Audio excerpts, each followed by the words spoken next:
There's such a thing as little old me syndrome that tries to pass as endearing, but is in fact unseemly. You've seen it, perhaps you've even had it. It's the false and ironically selfish humility of, I have little to offer the world. It's almost always revealed by a four-letter word, which is the most limiting word in the English language. I'm just a mom. I'm just a secretary. I'm just a regular citizen. I invite you to seriously consider how your Father feels when you speak that way about yourself. With sincere love, I submit to you that devaluing yourself is a slight to your Creator and the awesome power you carry within you as His child. How do you feel when your children badmouth themselves? My heart aches every time my precious, gorgeous 8-year-old Libby May says she hates her freckles. I can't imagine her without freckles. They make her shine. She would not be my dearest Libby May without them. I yearn for her to see herself as I see her. That's how Father feels, compounded by His infinite, unconditional love every time you just yourself. Just nothing. You are a child of the Creator of the universe.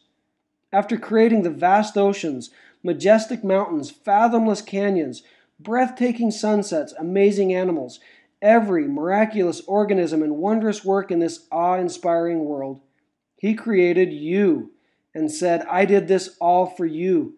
You are my crowning creation. I adore you. I will do anything in my power for you.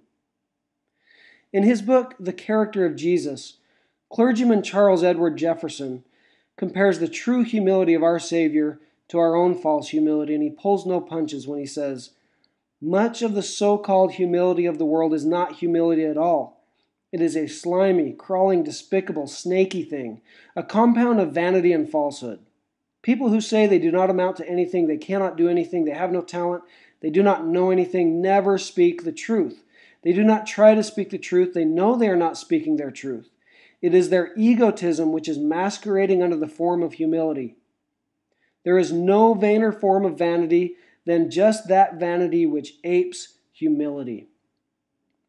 This strong, uncompromising language may seem like adding insult to injury to people who have legitimate self-esteem issues, but think it through. Open yourself to the truth, however painful. The dejected self-loather is as egotistical as the pompous narcissist. In both cases, they're focusing on themselves. It's selfishness, pure and simple.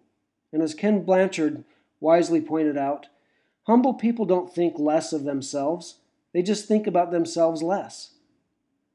Ironically, it is by forgetting about yourself and focusing on how you can serve others that your value is revealed and your greatness unleashed. Maybe you haven't accomplished much in your life yet. Maybe you are struggling to find your purpose in your voice. Big deal. Join the club. Lift your eyes from the ground. Find someone to serve. Maybe you don't have a lot to offer right now. Develop your gifts by serving others, and your value to the world will increase exponentially. Every time you're asked to speak and you feel afraid because you don't feel like you have anything important to say, every time you feel a prompting to step up and do something big but you feel unworthy, drill this into your lizard brain. It's not about me. Get over yourself. To clarify, get over your ego self. Get in tune with your God self. Stand in your power as a son or daughter of God. Believe it. Own it. Live it. Feel Father's royal blood coursing through your veins. Hear His voice of encouragement. See yourself as He sees you. Think of His sons and daughters, your brothers and sisters, who desperately need your light. Let your light so shine, Christ commanded, and note the implicit assumption that you do indeed have a light to shine. Not be ashamed that your light is so small. That's Lucifer speaking. You have a light inside you. You tarnish and dim it every time you devalue yourself. There are brothers and sisters who need your help. You leave them stranded by focusing on yourself. You have a limitless power within you. Now forget yourself and use it.